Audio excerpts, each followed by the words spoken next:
Hello, I'm Hannah, and this is Hannah's Books. Today, I bring you an interesting tag, one that honestly I skipped over when lots of my BookTube friends posted it on their channels because I knew I had no idea what they were talking about. Una and Crypto, those hip young men over at Codex Cantina, realized that I was probably not a game player. But they were kind enough to tag me anyway. So here's my attempt to answer these great questions, despite my total ignorance of video games in general and my ignorance of Skyrim specifically. So, without further ado, I present Skyrim Book Tag, the Shakespeare edition. Question 1. The Dragonborn can absorb souls, breathe fire, soothe wild beasts, and so much more. What character do you think would be capable of anything? That line, capable of anything, can mean a couple of quite different things, so I have a couple of answers here. My first choice is a character who seems emotionally prepared to do anything, regardless of how cruel it is. That's Richard III, who commits murder and then immediately proposes marriage to the brand new widow, quite literally over her husband's dead body. Even a video game designer would have to be pretty brave to create such a transparently evil character. Still, somehow, the characters in Shakespeare's play Richard III develop sympathy and compassion and maybe understanding for Richard, as do we, the audience. Richard does seem capable of anything emotionally, but Shakespeare also creates characters who seem to be capable of anything in other ways. For example, in his late play Pericles, we get Marina, daughter of Prince Pericles. Terrible things are always happening to her, but she seems able to stop people from murdering her or stop them from forcing her into the sex trade just by asking, or to rescue her father from deep depression by singing him a song. Richard's cruelty is what makes him capable of doing anything. With Marina, though, her virtue is what makes her able to do whatever needs to be done. Okay, the second question. Lidia is sworn to carry your burdens. Who is the most annoying side character? Shakespeare has a fair number of really great sidekick characters. I love Celia, the cousin of the spunky heroine Rosalind in As You Like It. And Hamlet's sidekick Horatio is another fantastic side character, perhaps less flawed than Hamlet himself. But Shakespeare certainly can create annoying sidekicks. One, annoying to other characters in the play, Twelfth Night, is Sir Andrew Aguecheek. Sometimes he comes across as unbelievably entitled and arrogant, bragging about his special back trick dance move or his sword fighting skill.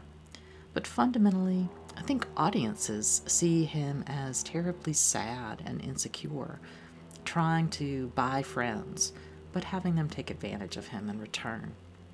So Aguecheek is annoying to the other characters, but at least somewhat sympathetic to the audience. In contrast, I'm thinking about someone who the characters all seem to love, but at least this audience member finds especially annoying, and that is the fool Touchstone in As You Like It.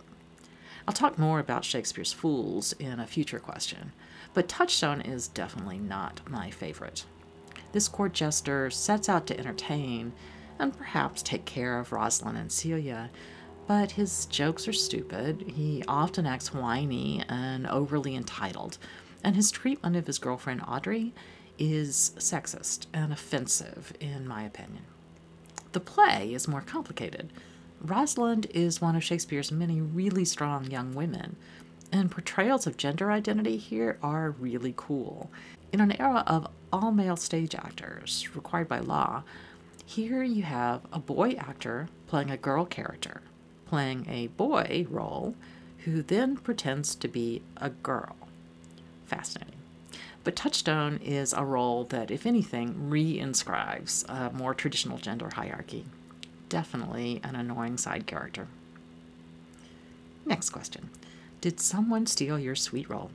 What is a literarily sourced food that you'd like to eat? As spring comes on here and our yard is full of azalea blossoms and other signs of the season, I think I'll turn to A Midsummer Night's Dream. Queen of the fairy world, Titania, commands her attendants to present her donkey-headed lover Bottom with, quote, apricots and dewberries, with purple grapes, green figs, and mulberries, the honey bags stolen from the humble bees. Sounds like a perfect summer dessert, or at least better than the bottle of hay that the newly equine Bottom requests. And certainly that feast sounds more appealing than the one Shakespeare cooks up in his play Titus Andronicus. Look it up if you don't know. Just a warning, although we usually think of Shakespeare's comedies, tragedies, histories, and maybe romances, Titus was written when the bard was experimenting with the horror genre. Question 4. Took an arrow to the knee. What character do you think would be the most likely to get randomly injured? I'll name 2. The most likely character to say he took an arrow to the knee would be Hal's old pal Falstaff. In Henry IV Part 1, he claims to have risked his life and fought off 100 men who tried to rob him, although he was really only set upon by 2 people, 2 friends who were teasing him. In the play Henry V, Falstaff claims to have valiantly fought the enemy on the battlefield, and then pretends to be dead, partly for the glory and partly just to avoid having to actually fight in the battle. If we're looking for characters that might actually take an arrow to the knee, I'll go with Mercutio in Romeo and Juliet. He is wickedly funny, but he also really cares about his friends. At a moment when Mercutio is actively dueling with another character and thinking he's fighting on Romeo's behalf, Romeo steps in to try to end the fight and to protect Mercutio. It is at that moment that his opponent's sword penetrates him. As he says shortly before he takes his last breath, by the next day he will be a grave man. His death, and how Romeo reacts to it, is, of course, central to what happens in the rest of the play. The 5th question in the tag. What is the most interesting force of good or evil, or otherworldly source of power, that you found in Shakespeare? The answer here is a book. In The Tempest, one of Shakespeare's last plays, Prospero learns to control the force of nature around him, and the natures of the spirits around him too. Prospero is a human being. He has no truly supernatural powers. He just learns his magic from books. And he uses that power to essentially enslave the spirit Ariel, as well as Caliban. I'll talk more about both of them in a later question. By the end of the play, Prospero renounces his use of this force, a force not entirely for good, and he drowns the book. Prospero lets go and says, "Now my charms are all o'erthrown, and what strength I have's mine own." He decides to live in a world without his magic, and without at least that particular book. Okay, question 6. Tamriel is full of double-crossers. Who is your favorite deceitful or suspicious character? The most obvious choice here would be Iago from Othello. He's not necessarily a clear villain at first, at least to his friends in the play. He's a character who hides his purposes, who lies to his friends, who intends to trick those people closest to him into astoundingly dangerous beliefs and actions. He convinces his friend to believe that his bride is cheating on him, and Iago succeeds at putting Othello's raging jealousy into action that destroys many of the characters. Unlike in a lot of Shakespeare, including Richard III, as I mentioned in the beginning of the tag, with Othello, we're never really asked to have any sympathy or compassion for Iago. Another deceitful character in Shakespeare, one with a very different tone, is Autolycus in The Winter's Tale. When I first started this channel, I did a video on The Winter's Tale, which has long been my very favorite of Shakespeare's plays. I'll link to that video below. Honestly, while I love the play, I don't actually have strong feelings about Autolycus. Talking to my son, a total Shakespeare nerd who's taught me everything I know about the bard, and who may be astonished by how much I'm sure I'm now publicly showing I don't know about the bard, he's persuaded me that Autolycus is a fascinating character. Borrowed from ancient mythology, he's a trickster, a performer, and a petty thief. And despite his duplicitous nature, Autolycus in The Winter's Tale ends up encouraging the good to happen, allowing a happy ending, and not quite against his will either. Question 7. The Lusty Argonian Maid is the hottest book ever written. What's your favorite romantic relationship in Shakespeare? My spouse and I both really love the romance between two of Shakespeare's more mature romantic leads, Benedict and Beatrice, in Much Ado About Nothing, with their, quote, merry war of courtship. In the same play, we get Hero and her Claudio, two insipid people who moon over each other until Claudio thinks Hero might not be chaste, despite her absolute insistence that she is. He stages a confrontation at the altar in front of everyone. Of course, he eventually apologizes to her father, sort of, and Hero comes back to the altar, seemingly still thrilled to tie the knot.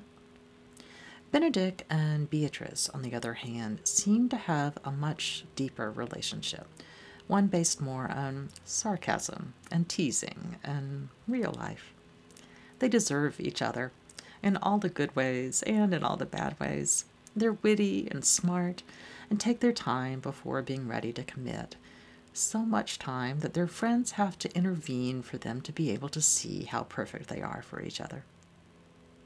The next question. Stealth Archer is the obvious and most practical character build. What type of character do you think is the most useful? And give an example. As for the most useful kind of character in Shakespeare, I think I'll say fools. There are many fools in his plays, and he writes them in a slightly different way in his later plays, almost certainly because in the later years he's writing for a different actor with different talents and different style. Fools in Shakespeare's tragedies serve in a bunch of different ways. First, clearly they give us comic entertainment, at a time when both audiences and characters may need an emotional release valve from the tragedy they might be watching. That is, they help balance the intensity of the tragedy with the wit of the comedy. The fools also serve another role. They speak truth to power. I especially think about the play King Lear here. The fool is loyal to Lear. Actually, he loves Lear. And he mocks him at times, and he has the ability to correct Lear, to change Lear. That same kind of witty but wise truth-telling happens when Feste talks to Olivia in the comedy Twelfth Night. This ability for simple fools to know what is true and to tell it to those in power must have been especially meaningful to groundlings standing in front of the stage, people who often found themselves on the lower rungs of the social hierarchy in their daily lives. Question 9. There's more to the world than just humans. Elves, Khajiit, Argonians, and more. What's your favorite fantasy or sci-fi race? Shakespeare includes at least mention of fairies and sprites in a few of his plays. Characters like Titania, the fairy queen, or Puck, the right-hand man of the fairy king, all from A Midsummer Night's Dream. I want to talk here about two characters that I see as a little bit more complex, Caliban in The Tempest and Ariel. I guess there's a question about whether Caliban is indeed not a human. His mother was Sycorax, the supposedly evil witch or sorcerer. Is she, like her double Prospero, the sorcerer who learned his power from books, just a human being who acquired her magical skills? If so, Caliban is human. But I'm not sure. For modern readers growing up in a post-colonial culture and aware of the history of slavery based on race, it's hard not to see Caliban as a racialized other, enslaved by a white master. Shakespeare's text certainly portrays him that way. Is he truly an inhuman monster? Or is he truly human, being treated monstrously? Either way, he's portrayed as dramatically other. At the same time, although Caliban is portrayed as beastly, Shakespeare gives him tremendous humanity as well. Prospero has usurped Caliban's control of the island, just as surely as Prospero's brother usurped Prospero's dukedom. And although Prospero can force him to follow some of his commands, Caliban does not give in easily. He absolutely insists on his right to be free, and he gets to speak many of the most beautiful lines in the play. Shakespeare may cast Caliban as other, but he also creates a character who has dignity and strength. In the same play, The Tempest, Shakespeare gives us Ariel, a spirit Prospero frees from a tree at the beginning of the play, and in return forces Ariel to use their magical powers in Prospero's service. Unlike Caliban, Ariel seems psychologically crushed by Prospero's control. Every time Ariel asks for freedom, Prospero reminds them that Ariel is in his debt, and then promises that freedom is to come, and to come soon. Ariel seems sad and naive, desperate for Prospero's love. Quote, "Do you love me, master? No?" As I was chatting with my son about this line the other day, he reminded me that the great director John Barton saw Ariel as a child, begging for the love of a parent. And I think in Prospero we see a person who has abused that childlike desire for love, has abused that child. So as we see with Richard III, Caliban, Ariel, and others, Shakespeare really likes to investigate that line between human and inhuman, between the self and the other. I think Shakespeare's ability to create these complex characters is one of his greatest playwriting skills, and one of the things that makes Shakespeare's plays seem so relevant, even centuries after they were written. Okay, last question for the Skyrim tag. Glitches, dragons freaking out in midair, giants sending you sky high. I mentioned earlier that my favorite Shakespeare play is The Winter's Tale. It's a fairly atypical play. The first half feels like we're in a tragedy, and then the second half is suddenly a comedy. The thing that happens in the middle, that moment we switch from tragedy to comedy, is marked with Shakespeare's most famous stage direction, exit pursued by a bear. It comes out of nowhere, and it's a moment that is both terrible, the beast eats a character, and funny. We don't know if the bear was played by an actor wrapped in a bearskin, or a real bear, probably one from the nearby bear baiting show. The shock prepares us for an almost equally shocking shift in the tone of the play. I'll name one other, almost funny surprise. At the end of Macbeth, the main character feels invincible. He believes that no man of woman born can kill him, and that he won't suffer until the woods surrounding his castle march against him. But surprise, both of those epic things happen, though they happen in the smallest, most domestic way possible. How is he killed if no man of woman born can kill him? I suppose the most obvious way would be for a woman to kill him, but here it's a man, born by cesarean section.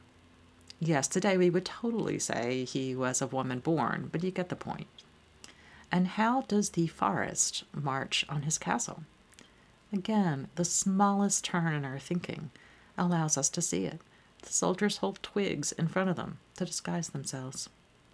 It isn't a kind of funny that makes us laugh, but it certainly is surprising, and it shows how little it takes to fulfill a prophecy. What an excellent tag. Thanks for more or less daring me to do it, Una and Crypto. I'd like to tag a few of my fellow Shakespeare lovers on BookTube. Kelly at Books I'm Not Reading, who hosted the first read-along I ever participated in of Tina Packer's Women of Will. Too Tight Lautrec, who has been posting great videos going through Shakespeare sonnets. And of course, Rainy at Rainy Day Reads. Thanks everybody for joining me here on Hannah's Books. See you soon.